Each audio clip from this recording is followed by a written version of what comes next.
안녕하세요. 좋은스쿨의 박주원입니다. 자, 이번 시간에는 방어작용과 관련된 강의 시작하도록 하겠습니다. 자, 우리가 앞으로 다루게 될 방어작용은 크게 세 가지 내용으로 구성이 되어 있는데, 일단 수능에서 출제되는 부분이 질병과 병원체, 두 번째 인체의 방어작용에서 반드시 한 문제씩 총 두 문제가 꼭 출제가 되고요.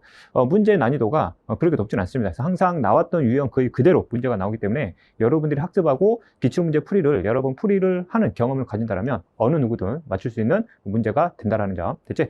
세 번째 혈액형 파트 같은 경우는 인체 방어 작용에서 사용된 이론을 바탕으로 혈액형을 판정하는 데 활용이 되는 거고, 이 혈액형과 관련된 내용은 단독으로 문제가 출제가 되기보다는 이 다음 단원이 유전 파트와 연결돼서 출제되는 사례가 굉장히 많이 있다는 점. 어찌됐든 방어 작용의 주요 핵심은 바로 첫 번째하고 두 번째 내용이 된다는 점. 오케이? 됐지? 그럼 첫 번째 질병과 병원체 내용부터 시작을 해보자. 자, 교재 133쪽을 보시면 질병의 이제 구분이라고 나와 있는데, 이때 이제 감염성 질병이냐, 이제 비감염성 질병이냐, 이렇게 구분을 하게 되는데, 이 타이틀이 질병과 병원체잖아. 그래서 병원체가 체내로 들어와서 나에게 질병을 일으키게 되면, 이제 그 질병을 감염성 질병이다라고 표현을 하게 되는 거고, 병원체와 무관한 질병 우리가 비감염성 질병이다. 그래서 이들을 구분하는 기준은 병원체가 관여했느냐, 관여하지 않느냐에 가지고 우리가 확인하는 거지. 자, 그러면 비감염성 질병이 일어나는 원인은 무엇이냐 그러면 뭐 다양한 원인들이 있겠지만, 평소에 여러분들이 가지고 있는 생활 습관, 그 다음에 여러분들 DNA상에 존재하고 있는 유전자, 그 다음에 그 유전자를 포함하고 있는 전체 염색체에 문제가 있는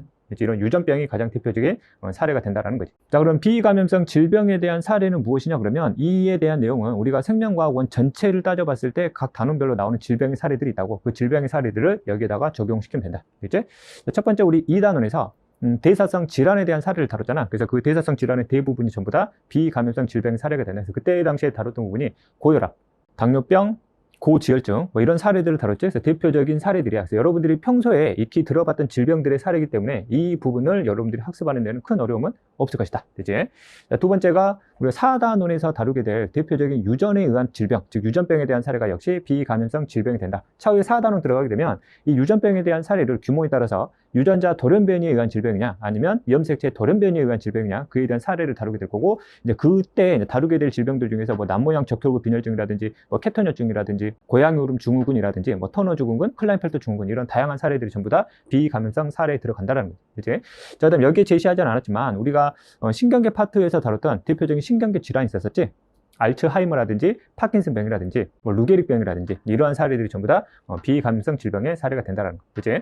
자, 다음 유전병의 또 다른 대표적인 사례가 암이라는 질병이 있어요. 그래서 이 암도 대표적인 비감염성 질병에 대한 사례다라는 거. 됐죠? 그 다음에 우리가 방어작용 후반부에 면역과 관련된 질병의 사례 중에서 알레르기라는 질병이 있어. 이 알레르기도 감염성 질병으로 보이는 것 같지만 실질적으로는 비감염성 질병으로 취급한다라는 거. 그래서 이 내용이 나왔을 때 학생들이 오히려 혼동하는 경우가 많이 있기 때문에 일단은 알레르기라는 질병은 비감염성 질병에 포함된다는 점 여러분들 잡고 가시면 된다. 자, 그럼 이러한 비감염성 질병들이 갖는 공통적인 특징은 무엇이냐 그러면, 이거는 병원체하고 무관하기 때문에 이 질병이 바로 옆 사람에게 바로 전염이 되진 않는 거지. 그래서 가장 핵심이 전염되지 않는다. 그 다음 유전병의 사례 같은 경우는 이 유전 정보가 다음 세대로도 넘어가서 다음 세대에서도 유전병을 일으킬 수 있기 때문에 모든 건 아니지만 유전병과 관련된 사례들은 유전되는 질병도 있다는 거. 됐지? 네, 주 핵심은 전염되지 않는다야.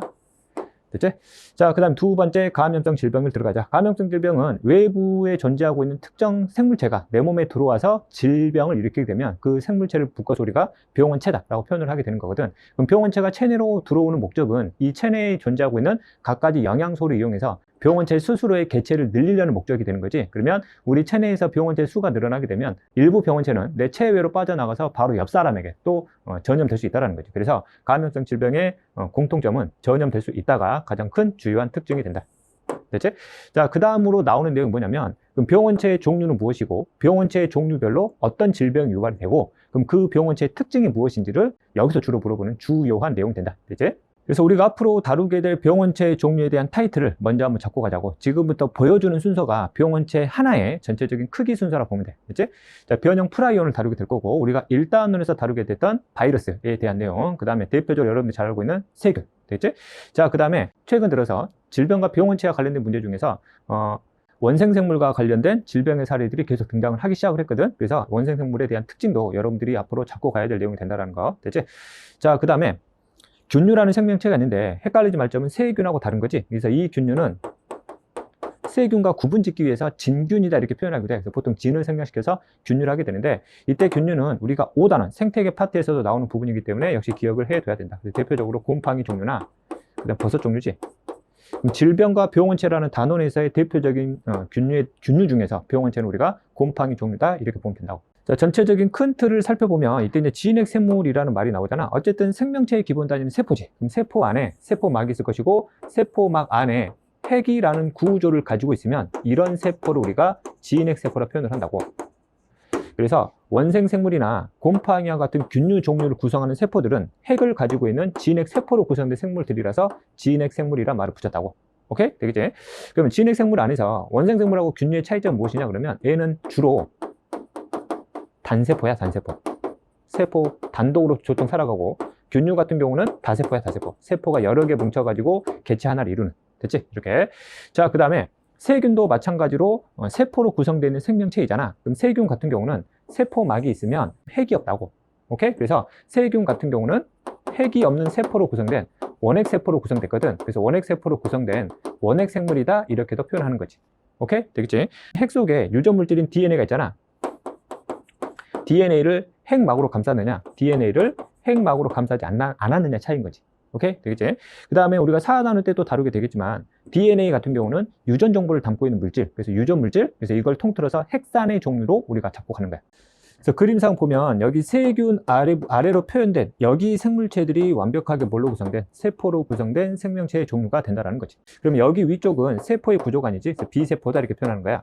자, 그 다음에 우리가 1단원에서 이미 바이러스에 대한 특징들은 다뤄왔지. 그래서 그 당시에 뭐 무생물체 특징이라든지 생물체 특징이라든지 바이러스의 구조적인 특징들을 다루었는데, 바이러스 같은 경우는 기본적으로 단백질하고 핵산으로 구성이 되어 있지. 이 핵산이라 하게 되면 DNA나 RNA를 가지고 있다는 거. 그래서 바이러스, 세균, 진핵 생물의 공통점은 유전 물질은 뭘 공통적으로 가지고 있다는 거야? 핵산의 종류를 가지고 있다는 거지. 오케이? 되겠지?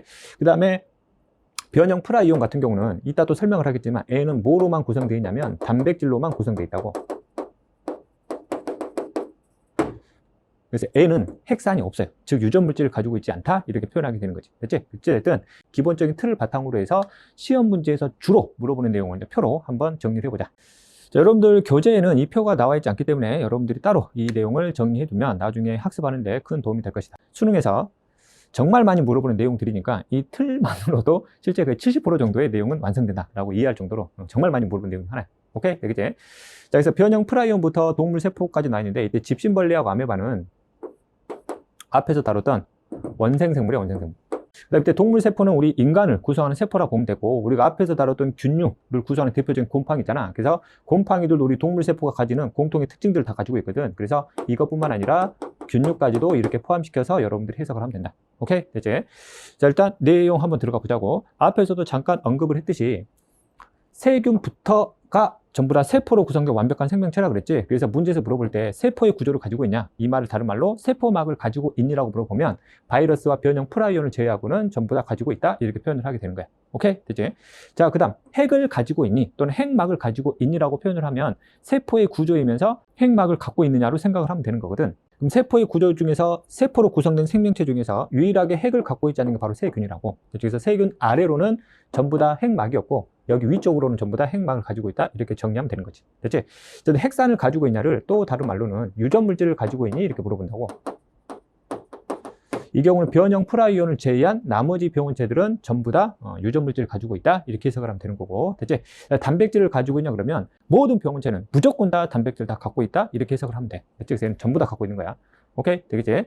자, 다음 단백질로 구성된 대표적인 물질 중에 하나가 효소가 있다고. 이 효소가 바로 물질 대사를 촉진시키는 매개체인 거잖아. 그래서 효소를 갖고 있느냐 갖고 있지 않느냐에 따라서 물질 대사의 가능 여부가 판단이 되는 거지. 세포로 구성된 모든 생명체는 자신에게 맞는 효소를 전부 다 가지고 있다고. 그래서 스스로 무슨 대사도 가능하다라는 거야. 물질 대사도 전부 다 가능하다라는 거지. 그치? 우리가 1단원에서 다뤘다시피 바이러스는 자체 효소는 없지만 숙주 안에 들어가서 숙주의 효소를 이용할 수 있지. 그래서 기생을 했을 때 뭐가 가능해? 물질 대사 가능하다. 근데 이 물질 대사는 지 효소를 쓴 게 아니라 숙주의 효소를 쓴 거야. 오케이? 되겠지? 자, 그 다음에 변형 프라이온은 자체 효소가 없기 때문에 얘는 스스로 물질 대사가 불가능하다 이렇게 표현하게 되는 거. 오케이? 자, 그 다음에 세포 분열하니 또는 세포를 생략시켜서 분열을 하니 물어보는 거야. 우리가 4단원 때 다루게 되겠지만 분열이라는 얘기는 이렇게 세포가 있으면 이 세포가 이렇게 나눠지는 거야, 스스로 이렇게 나누어져서 한 개를 두 개로 만드는 거지. 이거를 우리가 분열이다 이렇게 표현을 한다고. 그래서 완벽한 세포로 구성된 생명체들 같은 경우는 당연히 뭐가 가능해요? 분열이 가능하다고. 됐지? 근데 변형 프라이온이나 바이러스 같은 경우는 절대 분열하지 않아. 됐지? 그래서 특히 바이러스 주의하라 그랬지? 바이러스가 숙주 내에서 뭐가 가능해? 증식이 가능하다고. 근데 이 증식의 방법이 분열의 방법은 아니지. 바이러스 같은 경우는 단백질, 그 다음에 자신의 유전물질 따로따로 만들어서 조립을 하는 거지. 분열은 아니라 그랬어. 오케이? 되겠지? 변형 프라이온도 얘도 분열하진 않아요. 오케이? 되겠지? 자, 그 다음에 증식하고 생식에 대한 개념인데, 증식이 생식을 포함하는 말이야. 됐죠? 그래서 증식은 큰 틀로 숫자만 늘어나면 우리가 증식에 따라 표현을 하는 거거든. 되겠지? 다음에 또 설명하겠지만, 변형 프라이온은 자신의 개수를 늘릴 수가 있어. 늘리는 방법이 분열을 통한 늘리는 방법은 아니야. 그치? 이따 설명 드릴 거예요. 어쨌든 증식 가능한데 이들은 생식한다라고 표현하진 않아. 생식한다는 얘기는 자신의 유전 정보를 다음 세대로 넘기면서 증식을 하는 게 생식이거든. 근데 얘는 유전 물질 자체를 갖고 있지 않기 때문에 얘는 증식은 하지만 생식한다라고 표현하진 않는다고. 오케이?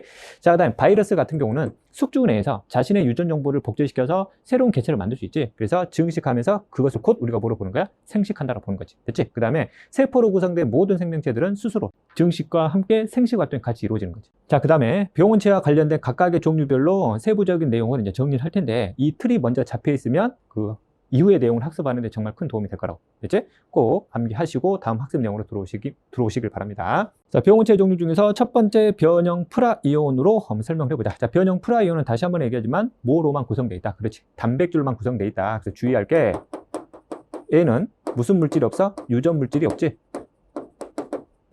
이 말과 똑같은 말이 자체에 뭐를 갖고 있지 않아? 핵산을 갖고 있지 않다. 그리고 세포의 구조도 아닌 거지. 됐지? 이렇게?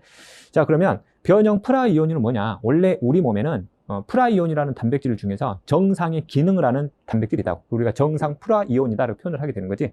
원인은 아직까지 몰라요. 근데 이 정상의 프라이온이 변성된다고. 됐지? 우리가 생명과학 원에서는 지금은 다루진 않지만 단백질은 나름대로 고유한 입체 구조를 가지고 있다고.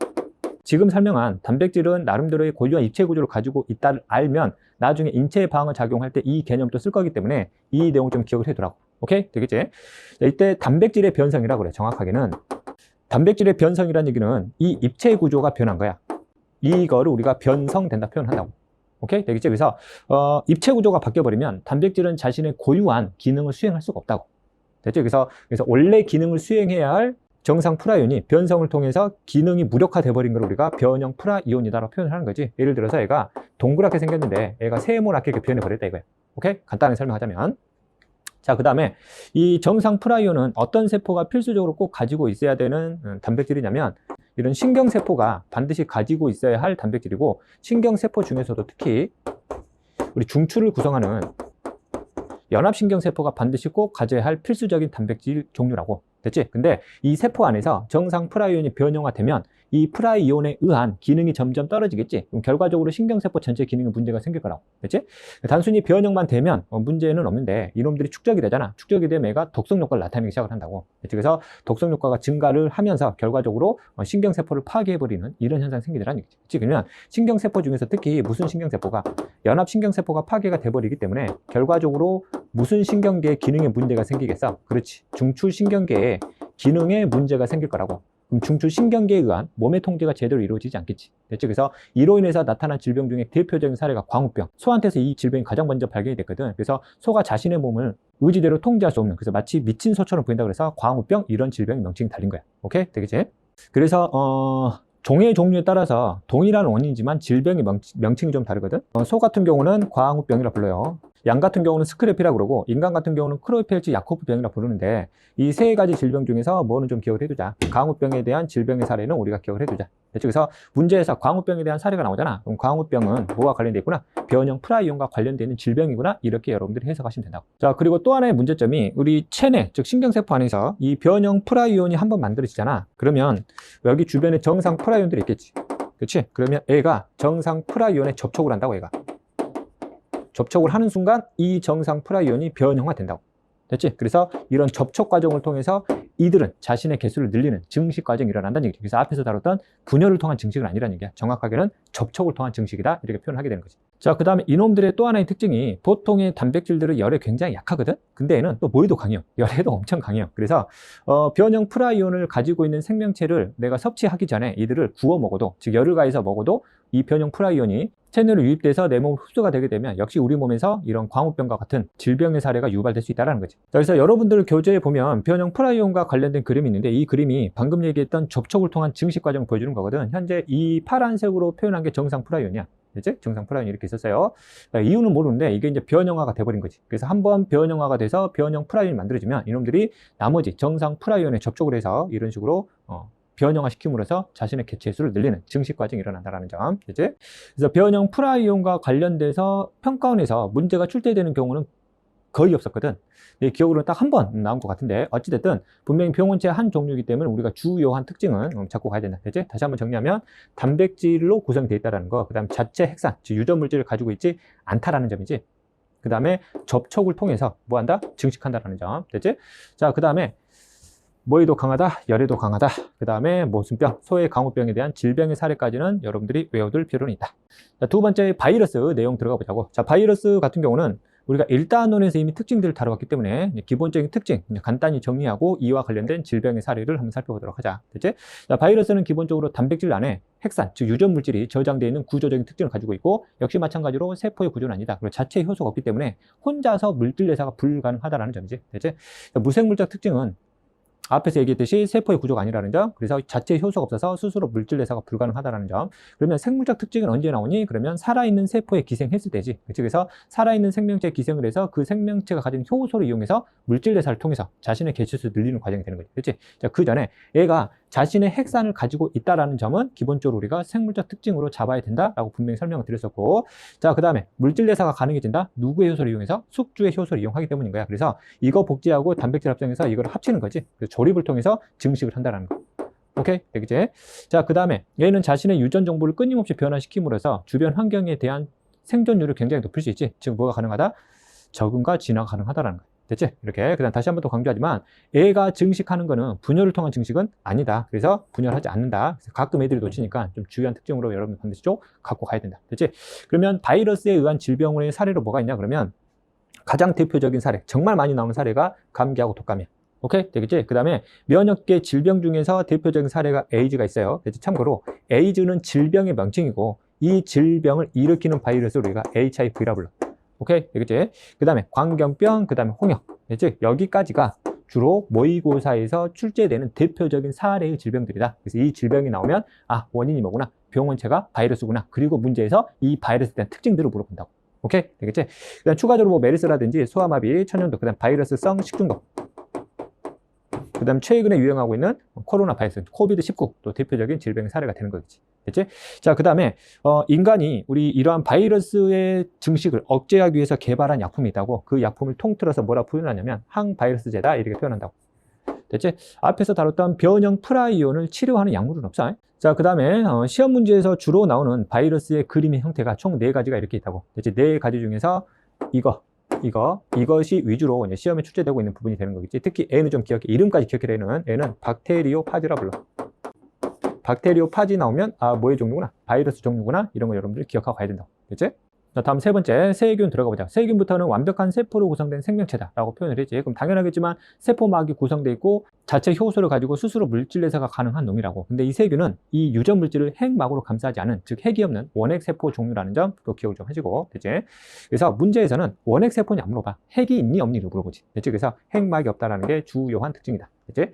그래서 스스로 물질 내사 당연한 거고, 분열법을 증식한다는 얘기는 세포 분열을 통해서 자신의 세포수를 늘림으로써 생식 플러스 증식이 가능하다 이렇게 표현하게 되는 거지. 그렇지? 자, 그 다음에 세균에 의한 질병을 치료하기 위한 인간이 개발한 약물이 있는데 그 약물을 통틀어서 뭐라 부른다? 항생제라 부르는 거지. 됐죠? 그래서 바이러스를 제압하는 약물은 항바이러스제가 되는 거고 세균을 제압하는 약물은 항생제다 이렇게 표현한다고. 됐지? 역시 시험에서 많이 물어보는 내용이야. 됐지? 자, 그 다음에 항생제의 대표적인 사례로 페니실린이 있어요. 1930년대 푸른 곰팡이에서 우연치 않게 발견을 한 거고 이것을 약물화시킨 거지. 그래서 최초로 인간이 발견한 항생제 종류이기 때문에 페니실린 정도는 완벽하게 외워두셔라. 됐지? 페니실린은 어디서 추출해서 만든 거야? 그렇지, 푸른 곰팡이. 그래서 예전 문제에서 이것까지 물어봤다고. 그래서 물론 대다수 아이들이 상식적으로 알고 있는 부분이긴 하지만 혹시나 놓치고 있는 학생들이 있을까봐 추가적으로 설명을 드린 거다. 됐지?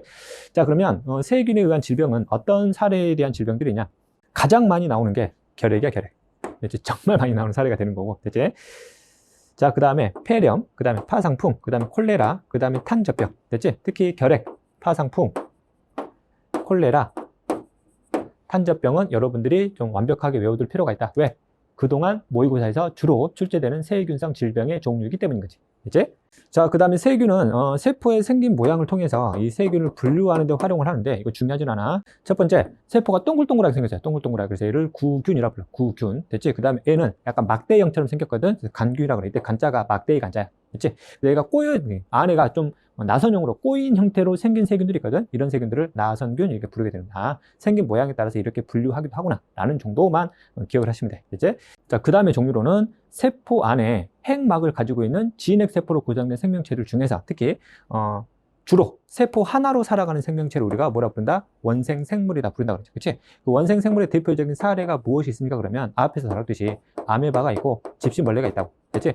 추가적으로 하나만 더 기억하면 말라리아 병원충이 있어요. 최근에 원생생물과 관련된 자료가 등장을 하기 시작했다 그랬지. 특히 말라리아 병원충과 관련된 사례들이 등장하고 있기 때문에 말라리아 병원충은 원생생물인 핵막을 가지고 있는 세포성 병원체의 종류라는 점 좀 기억해 두고 가라고. 자, 그러면 이걸로 인한 질병의 사례가 무엇이냐 그러면 대표적인 말라리아 병원증에 의한 말라리아가 있어요. 그렇지? 그 다음 수면병의 사례가 있는데 수면병 같은 경우는 여기 보면 트리파노소마라는 원생 생물로 인해서 나타나는 질병 사례다. 그 다음 아메바에 의한 질병으로 아메바성 질병이 있다는데 대표적으로 말라리아 정도는 여러분들 꼭 기억을 해 두시라고. 됐지? 이렇게. 자, 그 다음에 진핵 생물인데 즉 핵막을 가지고 있는 세포로 구성된 생명체인데 A하고는 다르게 다세포로 구성된 생명체의 종류가 되는 거지. 균류 또는 진균류라 표현하게 되는데 그 중에서 뭐를 좀 기억을 하자. 곰팡이를 좀 기억을 하자. 됐지? 그러면 이 질병에 의해서 나타나는 대표적인 사례가 뭐가 있냐 그러면 무좀이 있다. 오케이? 되겠지?